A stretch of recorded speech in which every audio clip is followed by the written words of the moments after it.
Okay, like they say, third time's a charm.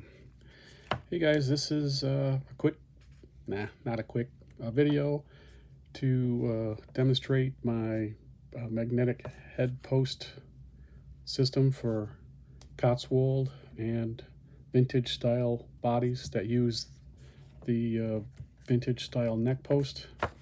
Um, I created a system that allows you to quickly and easily interchange heads with the resin style heads that I produce. Um, those of you familiar with these style bodies know that this head post is removable, and sometimes it can be hard to put the Joe heads on and off of it without dunking them in water or using a heat gun or anything like that. Um, they just don't fit on that well, so you have to really force it on there. Well, the and that's good for vintage guys. You don't have to worry about the head falling off or losing it in the woods when you're playing. Um, but the new style really is more geared towards people that like to take photos, quick pictures, and display different heads on, a limited number of bodies. So I've made this particular system to be easily interchangeable, and I'll demonstrate it for you by removing this neck post first and then showing you how to install the neck post that I created. So basically these neck posts are removed by pulling on the post, exposing the hook on the inside.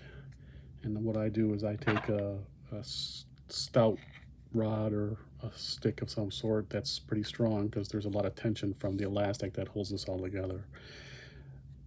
Catch it so that the body supports that hook outside, and then basically the hook just slides off without having to do much of anything else.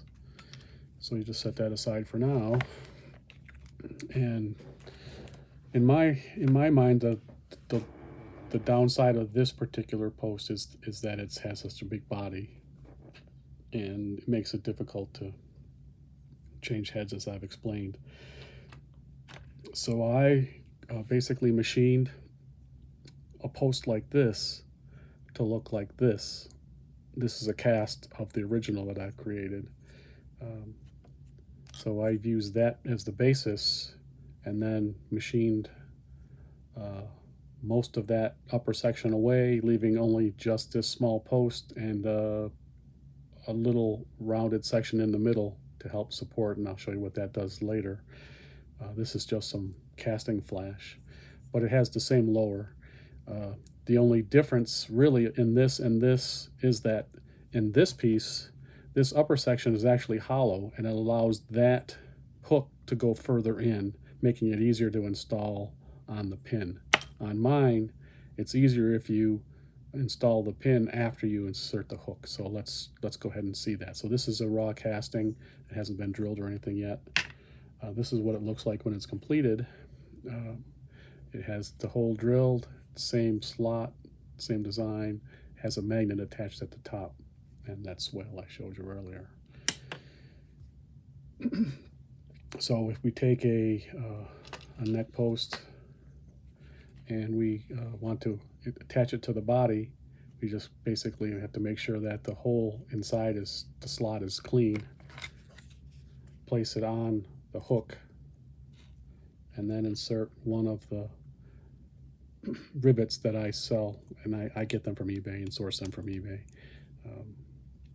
And then slide it through, make sure it catches. Pick up on this post, remove the rod, and then just ease it back into place. And now that hook is retained by the rivet. Then you can take this and you can set it on a flat piece of wood or a piece of metal, and then you can use a peen to peen over this end, which is a hollow rivet, peen over this end to keep it indefinitely. But for the most part, I find that there's way more than enough tension from the elastic. I just slide it through. I've never had one slide off, but I also don't take them out and play with them in the woods either. So maybe personal preference, you would want to peen that or not. Up to you.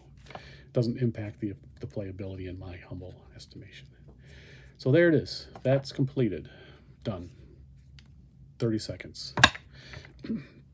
So the benefit comes now is that I also sell heads that have been cast from original molds.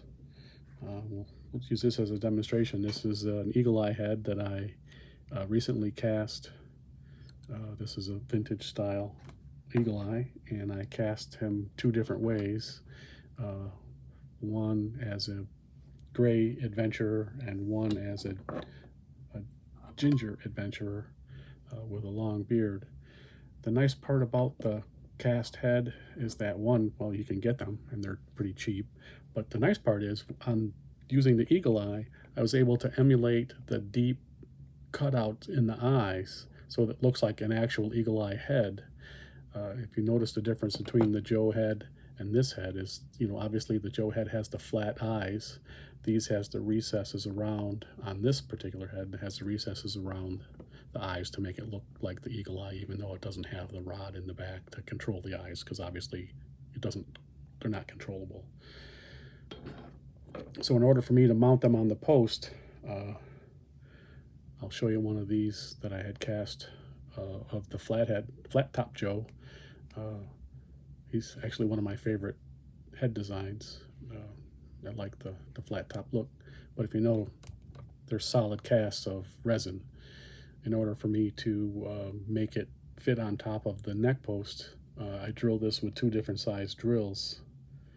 The first drill is just a little bit larger than the outside diameter of the rod on the neck post, and then the inside hole, if you can see it, is the diameter just slightly smaller than the magnet, so that when I put some super glue on the magnet and drop it in the hole, I can tap it in using I have a metal rod that I use for this, aluminum, because you wouldn't want to use a steel one, it would stick to the magnet.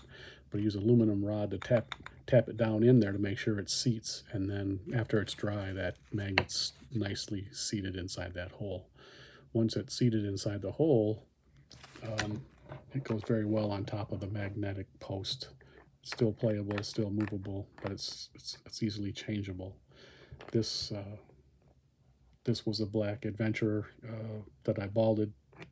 Maybe you've seen him on Facebook page.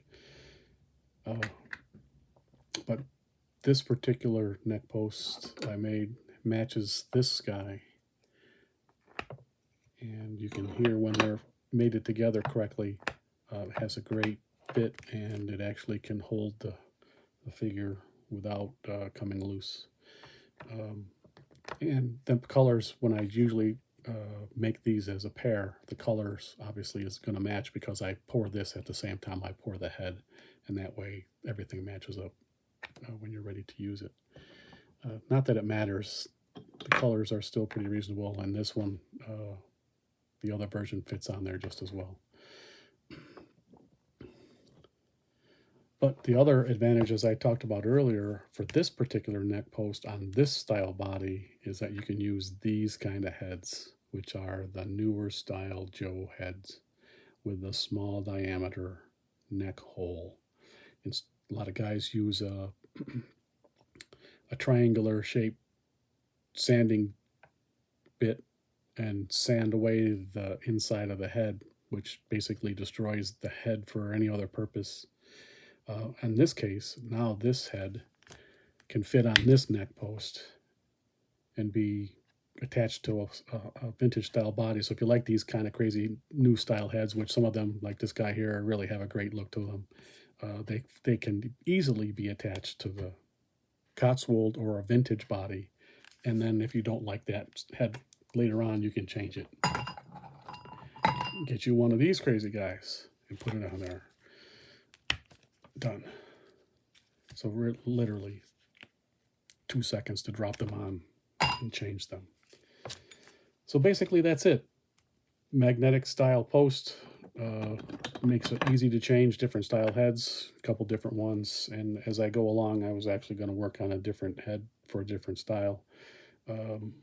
but so far this is where I've gotten to. You know, I've tried a little bit. Some people don't like the solid resin head, and I totally understand their thoughts. It's okay. It's not for everyone. I've tried using a different resin material that's a little bit softer um, to make a hollow head that'll fit on top of the standard neck post with a friction fit, so you don't have to heat it or get crazy with it. I'm not in love with the material yet. I'm really still searching for a good material to use. I know a lot of guys have used different stuff. I've actually used the same material that I've used on these other heads, but roto molded it as a solid or a hollow head. But I don't like that. They're still kind of brittle. If you drop this, if it's cold outside and you drop this on the ground, that head will shatter, and now you're left with just a bunch of little pieces. So at some point, I will find the right material. I've seen some other guys use some things that are pretty close. Um, as I go along, I'll continue to make improvements, but as of this point, I don't have any materials to make one.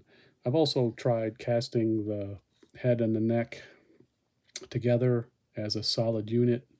And again, I'm not specifically a fan of that because I don't get the same outcome with that design. On this guy, I actually tried just gluing and using some epoxy paste to smooth it together to make it a single piece. I'm not sure I wanted to follow down that path, so something else I played with, but maybe not